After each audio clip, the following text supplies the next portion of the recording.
get my shoes and out the door. 5, I'm alive. 6, 7, 8, feeling great. Hello and welcome back to Beyond Your Wildest Genes podcast. My name is Dr. Noah DeCoyer and I am your co-host. Today our guest is my friends, Dr. Stephen Geanopulos and Ben Velazquez. There's clearly a multitude of topics that we could discuss today with these two individuals because they're both so brilliant.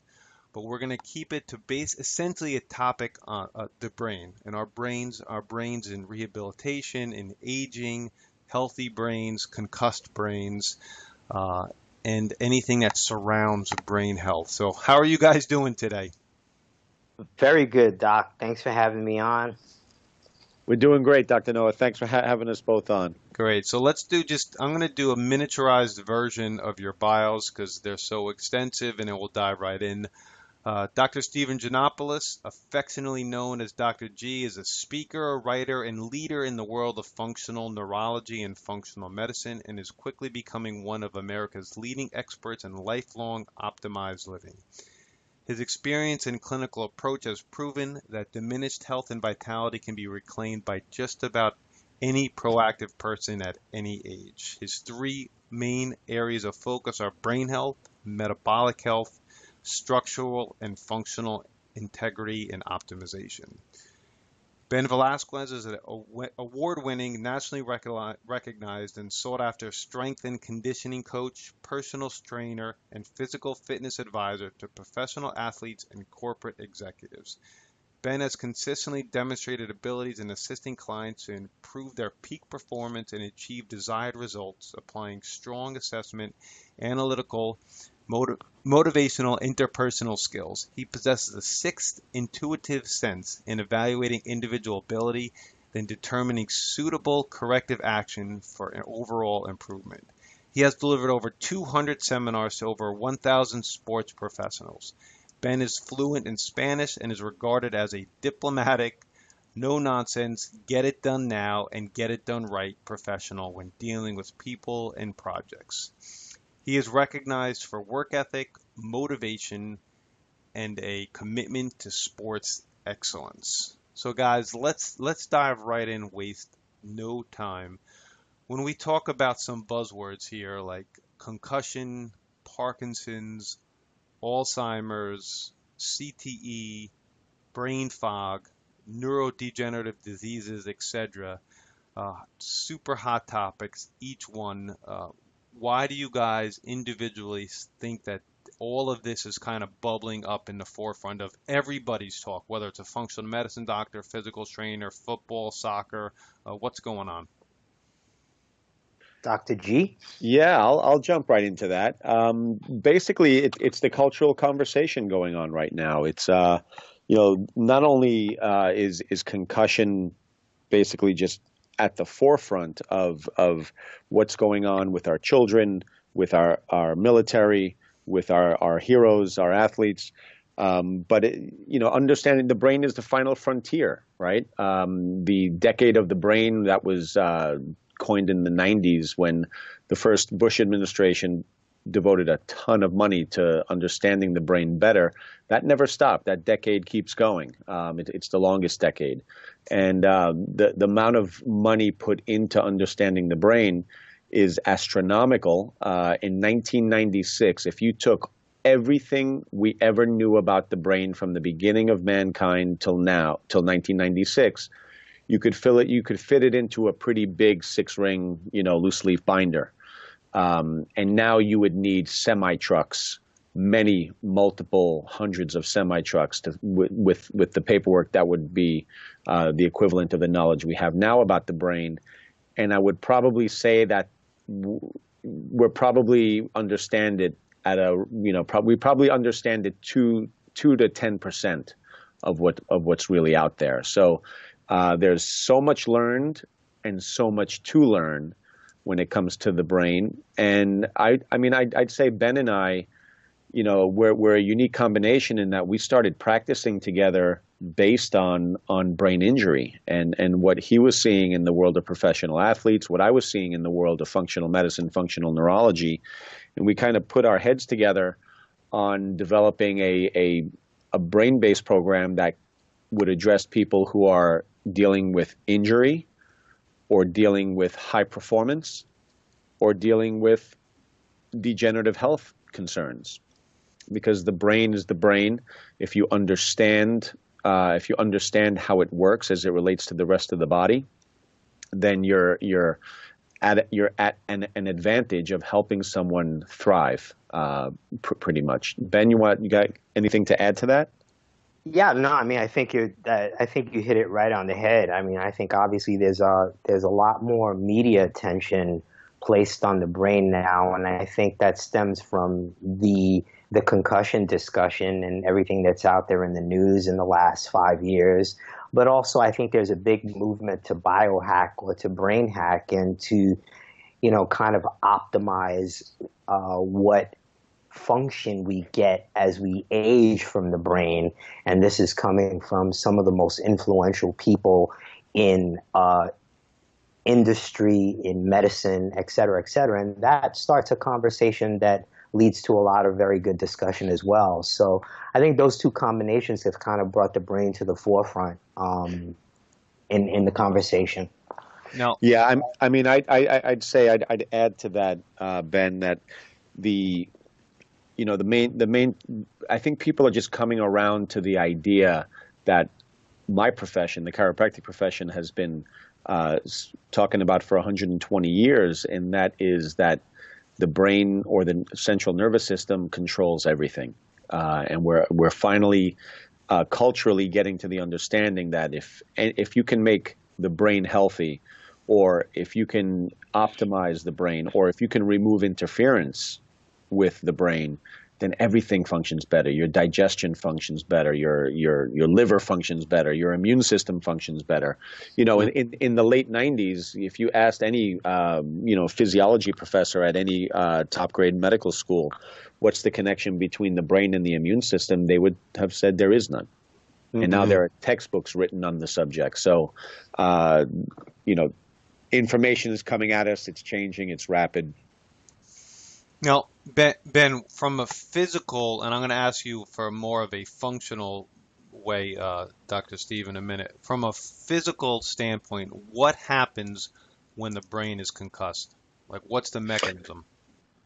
Okay, so yeah, that's the area where the most change I think has occurred in the information in the last, I would say, 2 years. Because before the concussion, the standard definition of a concussion was, the lesion on the brain, coup and contra coup, as the medical community would describe it, where the brain basically squishes around on the inside of the skull and gets damaged.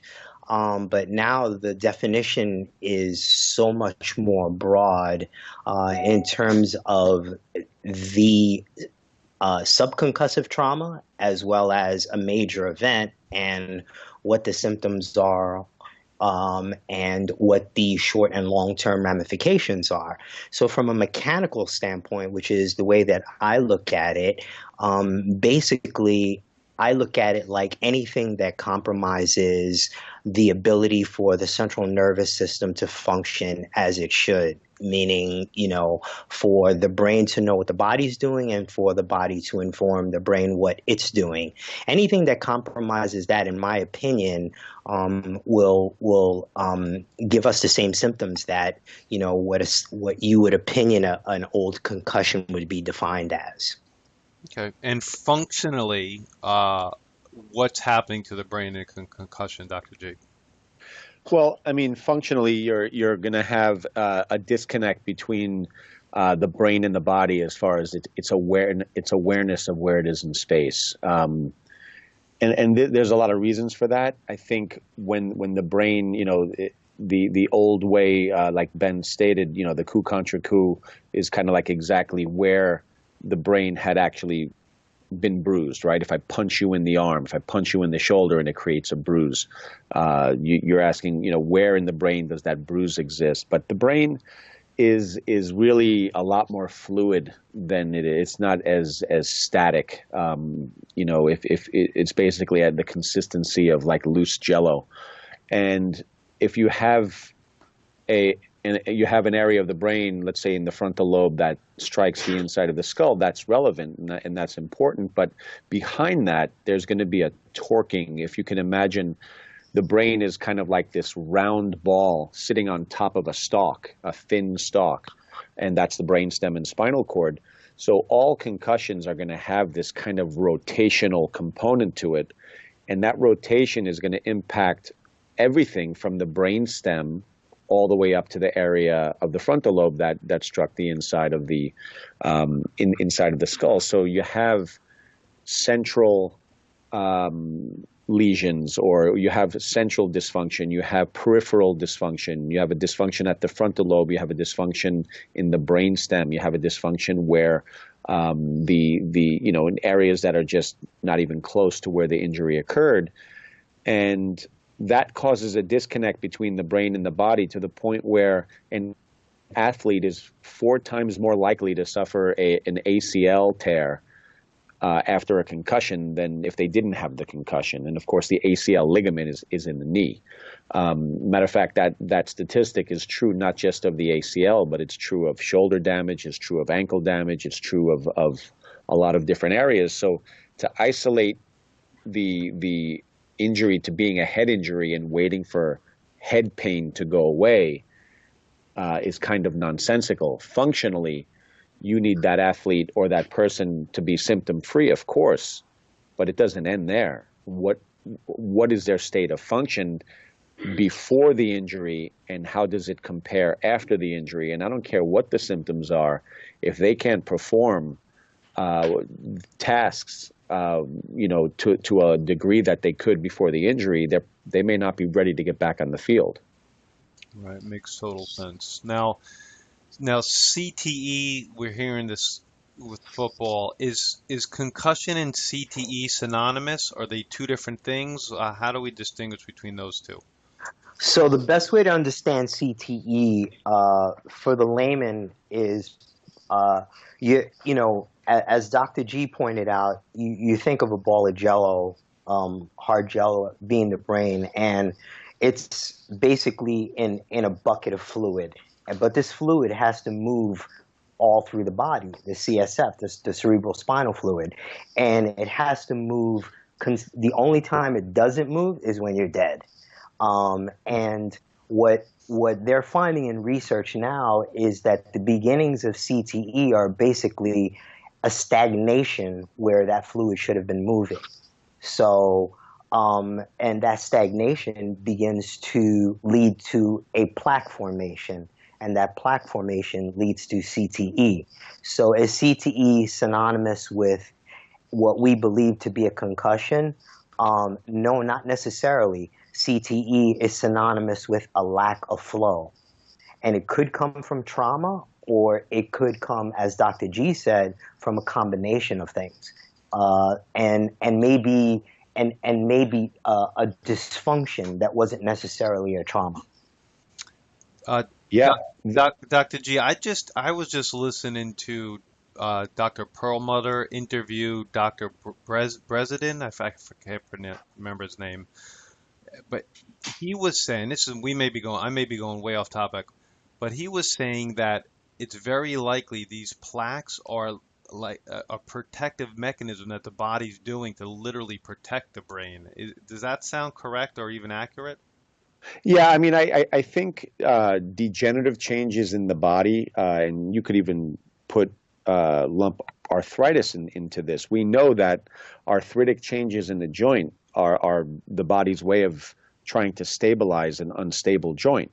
So it grows bone spurs, and it tries to create stability where stability is lost because of the control of that joint has been sacrificed due to a lifestyle of sitting at a computer, whatever the case is. But yeah, I mean, the body has a number of defense mechanisms that when it becomes chronic, becomes an illness, right? Here's where it gets a little strange, though. That usually requires time. And what we've seen is, unfortunate cases of high school football players who've died on the field, 18-year-olds, 17-year-olds. And we've been fortunate enough to have, for their families to donate their brains to science, as morbid as that sounds, it's incredibly valuable because we've seen CTE in 17-year-olds. Now, we've seen CTE in 17-year-old football players who don't have any recorded or diagnosed concussions. Now, anyone listening to this can say, yeah, but I've had many undiagnosed concussions, and that's true. I believe every time you get your bell rung, so to speak, in a football game, you may not run to the hospital and get diagnosed with a concussion, but that's a concussion, getting your bell rung. But here's what's even more fascinating. All of the evidence of CTE microscopically can be found in people with no history of sports, no history of injury, no history of trauma. So this is now becoming a concern, because is the injury the concussion? Is the injury toxicity? Is the injury inflammation? Is the injury something else? Or a combination. Or a combination. And it's this topic is getting really exciting now, because there are people using that information to basically say, well, if people who've never been, concussed are getting CTE, so to speak, microscopically, well, then it must not be the concussion causing it, and therefore I'm going to let my kid play football. Well, the only problem I have with that is, there are people who get lung cancer who've never smoked, but that doesn't mean that you should smoke, right? Well, there's two topics to kind of break apart from Dr. G's statement. One is he hit it right on the head with the time notion, and what the media kind of forgot is that when the CTE discussion started, it's not like tau proteins, which is what they use to identify CTE. They weren't seen before.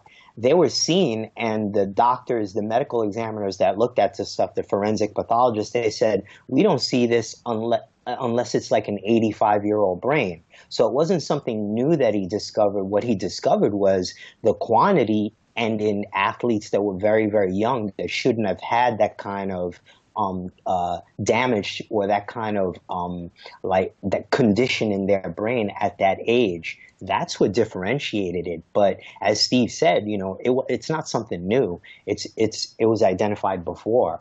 And again, the symptoms can be found in people that never ever played contact sports before and be identical.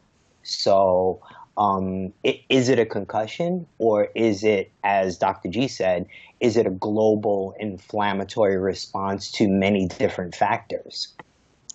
My guess would be the latter. So that leads me to a question. What similarities does the aging brain, or maybe even take it one step further, the Alzheimer's or the Parkinson's brain, have with the injured or the concussed brain? Is it more than just the tau or the amyloid plaquing? Is there more similarities? Sure. There's, if we want to take a little bit of a deep dive for a second and just talk about the way in which brain cells efficiently or inefficiently produce energy, that's something that does change over time. When you're 17 years old and you're running on the football field, chasing girls, hopping fences, your brain cells can run like a very powerful muscle car engine that makes a lot of pollution, but is a lot of fun and powerful.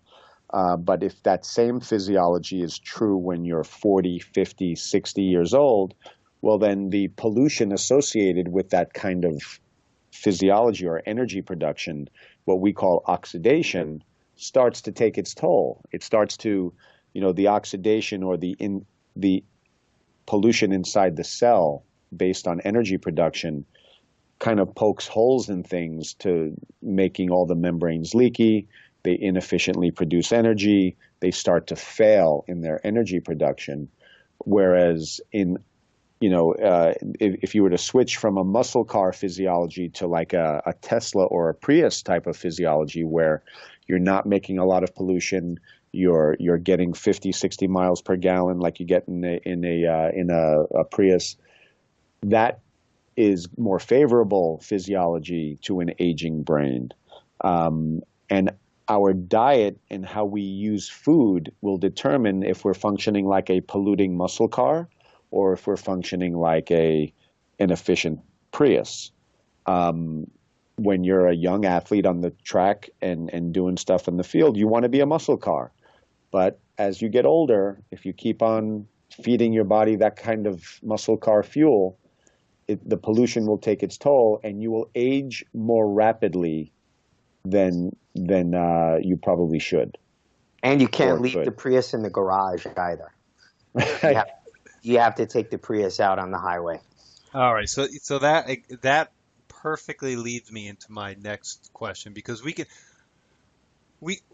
this is essentially an overview, and I hope everybody understands it. That's why at the end it's very important to take these guys' information, because this topic is super extensive. But Ben, your first basic ideas, and we can only do basic, but basic ideas on rehabilitation for the brain.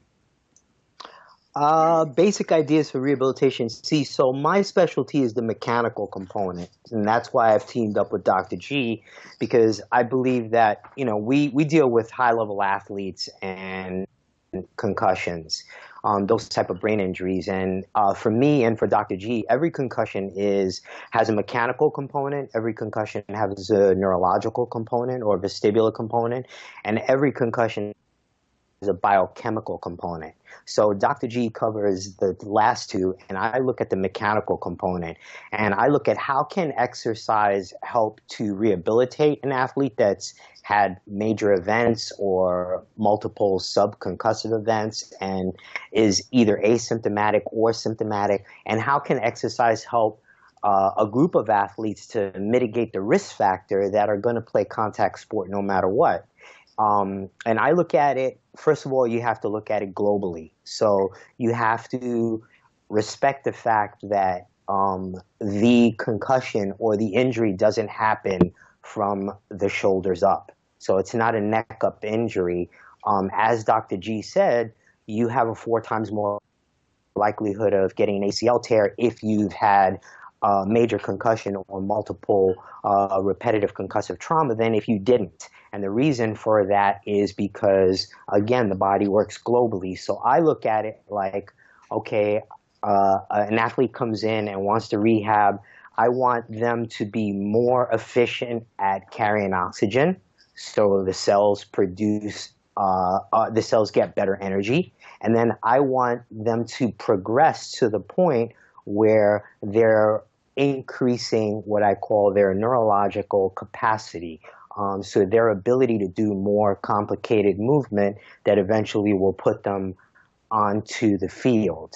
Finally, their ability to dissipate force under G-forces. So my exercise selection has to be in a way where it's really challenging so that they're field ready. And if I go through a natural progression, it's going to be an exercise progression where it builds up their ability to go from what we call simple or dumb exercises to smarter exercises or more complex exercises that challenge the central nervous system. And that's kind of the overview, as you said. Beautifully said. Steve?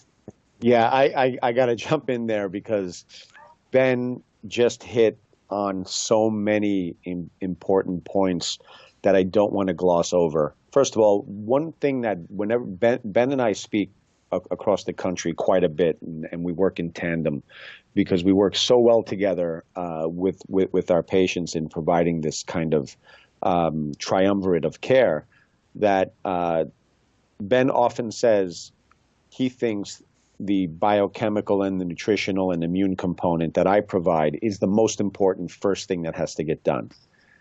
And I say the structural, functional, movement-based activities that Ben does is the most important first thing that's got to get done. So I think what he does is the most important. He thinks what I do is the most important. And so I'm just going to kind of say with Ben, he uses very advanced techniques of very precise, very precise movements that allow the body and the brain to communicate position, also known as proprioception, but in a way that respects the not just the muscles and the ligaments and the tendons, but also the fascia. That continuous covering over our muscles and ligaments and tendons that pretty much go from the top of your scalp down to your big toe, with an amazing speed of communication that exceeds any speed that's experienced by nerve and brain tissue. So, Ben does. He's been trained in a technique called LDOA, which is an acronym that means something in French that I could never pronounce. But the LDOA technique is something that allows, and it's a series of postures that really just, and Ben could certainly explain it better than I can, but he's worked with the innovator of this technique, an orthopedic surgeon from France named Guy Voyer. No one in the U.S. has worked with Guy Voyer closer and longer than Ben has, at least for the last 15 or 20 years. And he has an intimate knowledge of how to bring this type of precise movement into someone's nervous system, allowing their brain and their body to communicate more efficiently. And my job is to make sure that the patient doesn't exceed their metabolic rate, right? That they don't place a demand on their nervous system that their nervous system can't handle, based on the ability to deliver oxygen or burn fuel. I hope I didn't get too deep into the weeds there for our audience, but I think you got a pretty advanced type of audience. Yeah. No, so let's switch gears slightly, but it's more on the topic of what you were just saying, Steve. Both of you guys work together. You guys work together beautifully, and collectively, you both chose to become manufacturers of an exogenous ketone product through your company, Cyrene Labs. So my question is simply, why? Well, look, I've been basically trying to understand the process of autophagy in the body for the last 10, 15 years. And the reason why autophagy is so important is because autophagy means stimulating cells in the body that are ready to die to just go ahead and die already. Okay, it's autophagy means to eat oneself. So to take cells that are just not metabolically functioning real well and push them over the edge. And one way to do that, and we've always known this, to stimulate the gene for autophagy, is fasting. Right? And this is so important because if you think about these folded proteins found in Parkinson's and Alzheimer's, alpha-synuclein in Parkinson's and tau proteins and beta amyloid plaques in Alzheimer's, just think of it as, you have a bunch of garbage bags in a room. And the room is trying, the people in the room, let's say it's an office and they're trying to get their work done. And the more and more garbage bags build up in the room, the more it hinders the function of that office. So autophagy is the process of getting rid of all that garbage, right? Taking the garbage out. And believe me, there are pharmaceutical companies falling all over themselves, investing billions in drugs that stimulate autophagy or simulate autophagy. But I don't know if they found anything, but I do know that if you want to turn that gene on, all you have to do is fast or bring somebody into what we call ketosis. So it's hard to fast somebody who's sick. It's hard to fast somebody who has Alzheimer's. It's hard to fast somebody with Parkinson's. It's not an easy thing to do. Athletes are a little bit easier, but even they can be a pain in the ass. But exogenous ketones is a way of pushing ketosis along in combination with a ketogenic type diet where you can get the effects of fasting without fasting. And historically, these products have been horrible, terrible tasting and incredibly expensive. And they've become commercially available in the last few years. I think they taste like crap. And I think they're way too expensive. And I don't like much of the ingredients in them to use them as a nutraceutical, to use them for sick people. If I have somebody with cancer or Parkinson's or post-concussion syndrome, and I hand them some of the stuff that's out there, it's hard for me to stand by that product as a nutraceutical grade or a medical grade type product. So that frustration kept my eyes open. I managed to meet some people in the manufacturing of supplements, formulators that have been around for a long time, and we were able to create an affordable. Well, again, this is not the most affordable thing. If you get the patented version of the active ingredient, it's not cheap, but it at least can taste great and it can be nutraceutical grade. I like to think that our formulation, is designed with my patients in mind, my athletes in mind, my sick patients in mind, Parkinson's, Alzheimer's, cancer, what have you, and the ones who want to achieve performance.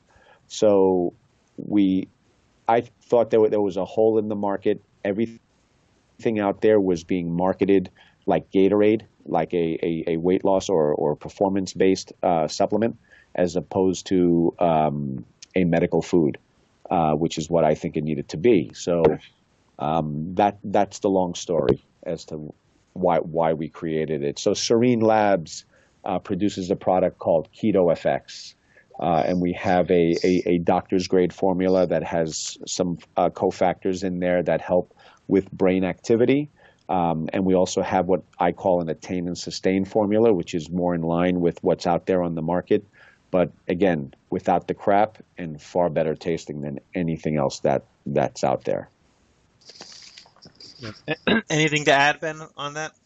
Yeah, I have to say that I'm not the expert on ketosis and autophagy as Dr. G is. That's his wheelhouse. But I've done quite a bit of reading on it in the last 6 to 8 months because I wanted to really understand more of the biochemical component when we're dealing with concussions. And I think that if you pick one topic where the most amount of research is getting right now academically in biochemistry and nutrition, it would be in ketosis. Ketosis and cognition, ketosis and performance, ketosis and anti-aging, ketosis and cancer, ketosis and diabetes. The list goes on and on. If you pick any kind of systemic disorder, any kind of brain dysfunction, there's some research going on at respected academic institutions on ketosis.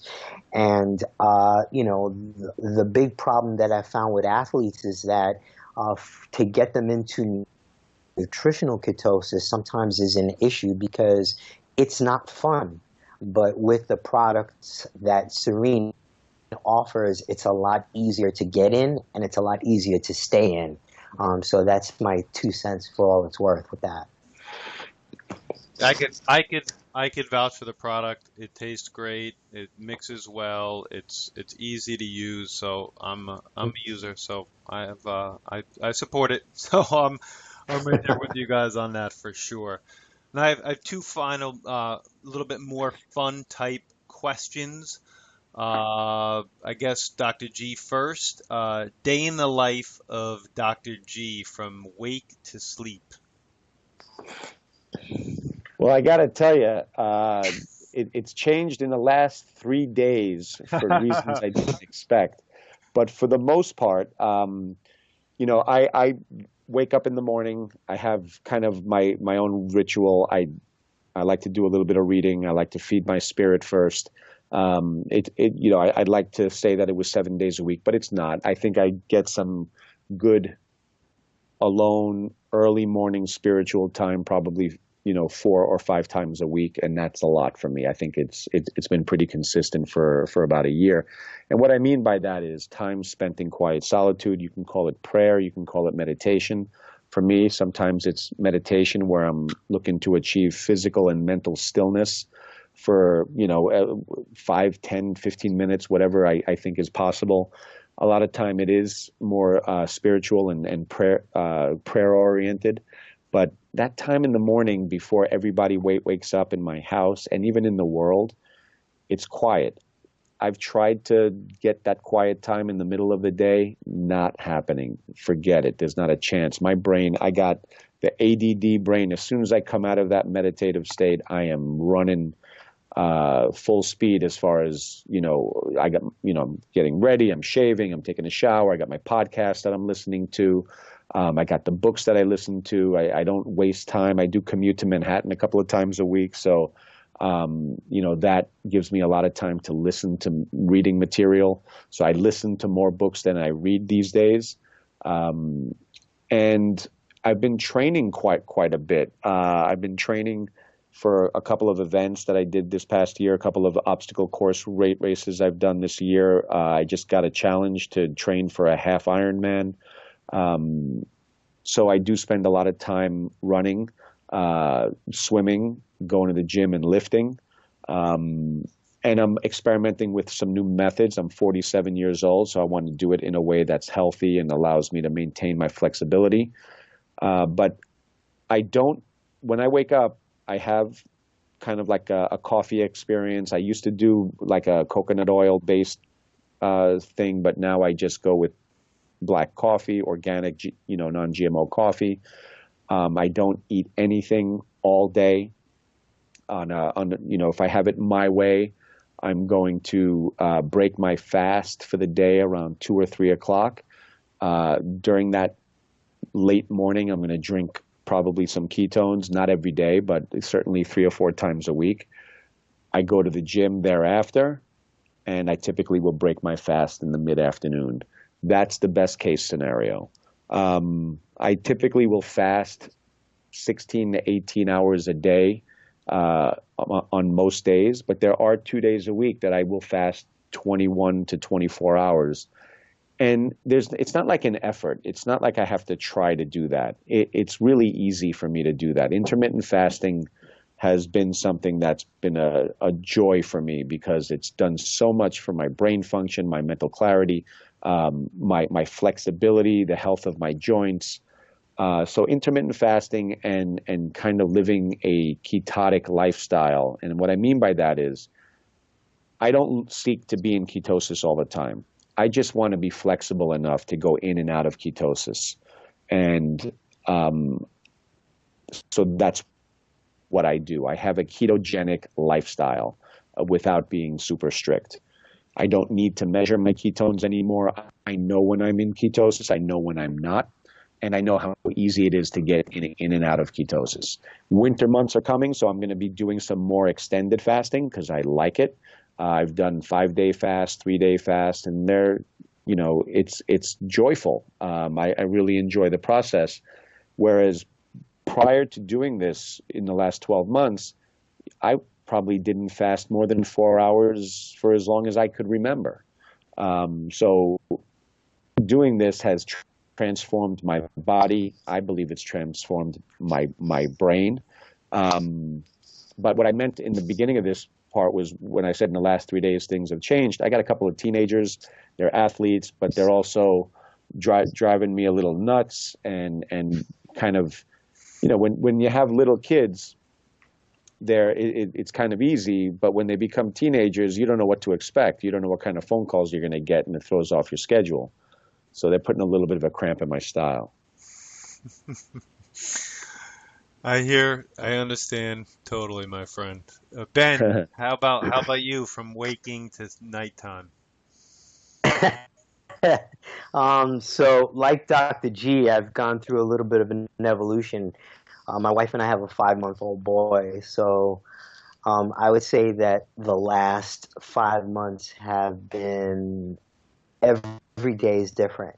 And now it's gotten where he's sleep trained recently in the last, I would say, 3 weeks. So we're getting on a really good schedule. And so I'm up with him Usually, if my wife's working, I'm up with him, and I wake him between 7:30 and 8, and then I have some kind of alone time with him, which is always fun because he wakes up really happy, and it's like, it's there's no better way to start the day. And then I'm a big coffee guy, like Dr. G is, but it's more of a religious practice. I mean, it's like organic coffee with there's a certain way to brew it, and I do mix in the coconut oil, and I have a couple of secret ingredients that I can't tell your audience because it's their secret ingredients. So, so there's the coffee ritual. I don't do intermittent fasting. I do more time restricted eating. I try not to eat my first meal till about 10:30, 11. And my last meal is usually like around 8 o'clock with my wife. So try to stay within a 10-hour block, and I found that I can get leaner and have more energy throughout the day. And usually it's 2 or 3 meals, and recently I kind of committed, and in the last 3 weeks, and I have gotten into ketosis, and I have to concur with Dr. G that my mental clarity is the biggest difference I see. There's no question about it that I can get a lot more done and I'm more productive. I do use the serene ketones. I don't use them every day, but pretty much every other day. And then my diet's really, really, really low carb, obviously, and a little moderate protein and higher fat. I also started doing more Olympic lifts, so I do those 3 times a week, and I actually work with a coach who writes my programs. And then I'm going to incorporate boxing as well, 2 to 3 days a week now that my schedule is a little bit more steady. But the reason I got into Olympic lifts again is because I want to progress at them. I feel like when I do them correctly, I'm more athletic, and it's, in my opinion, the best way to teach your body how to deal with gravity at a high speed if they're done correctly. So I feel more like an athlete. And my day is pretty much 50 to 60%, amateur and pro athletes, and the other 30% is what I call the corporate athlete. And out of that, it's mostly rehab, and in the last 18 months, it's mostly been head injuries. And I tell you, doing 2 or 3 appointments like that is the equivalent of playing chess, because it's a constant diagnostic puzzle, and you have to really be on top of your game. And then I like to do a little bit of meditation at night when I get in bed quietly, and little by little, I'm getting on more of a steady schedule and spend as much quality time with my family as I can. That gives me the most pleasure. So that's probably a day in the life. Probably not as exciting as your audience would like to hear, but my entire life prior to this has been a bachelor's life, so I'm good. Sounds kind of like my life too. How can our audience get in touch, or what is the best way or best venues for our audience to get in touch with you both? Well, I mean, we work out of a facility on 60th Street in Manhattan, a little known landmark in Manhattan called the Plaza Hotel is Central Park South on 60th Street and Fifth Avenue, and there's a underground facility there called La Palestra, and we see patients there. We see our athletes there. We also have a office space on 88th Street and Park Avenue. Both Ben and I have our own respective websites, benvelazquez.com and I'm drstephen.g.com. But also if you want to know more about Serene, there's serenelabs.com. So there's more, and Ben and I both write, and we both created the content on our websites, and there's good stuff there about our thought process and how we work. And so that's, I guess, how you could get in touch with us from a clinical standpoint. We also speak, and Ben and I started a podcast that we're going to be releasing in the coming weeks By the time this podcast gets out, I think it'll be up and running, but we call it the Thrivalist Manifesto. And the Thrivalist Manifesto is kind of like, where we take some of mostly Ben's relationships with athletes, entertainers, people who've functioned at a very high level in their life, who may have switched from being an athlete to being a business person or an author. And we ask them similar questions. What is your day like? What are you doing to thrive? And really the main focus is thriving, whether it be in business, academics, sports, what have you. So you can keep an ear out for Ben and I in the podcast world as well. Thanks, guys. But before I close the podcast out, I on a personal note, now I've only been friendly and friends with Ben for a few months, but I've known Dr. G audience for, I don't know, 10 years. And most recently, Dr. Steve helped my father recover very quickly from a traumatic brain and spinal injury. So I'm happy to have them on the podcast, but is a strong personal note to have them on and to say that I vouch for both these individuals very highly if you guys need information or if you need some very fine-tuned specialized help. So thanks, guys. Thank you very much, Noah.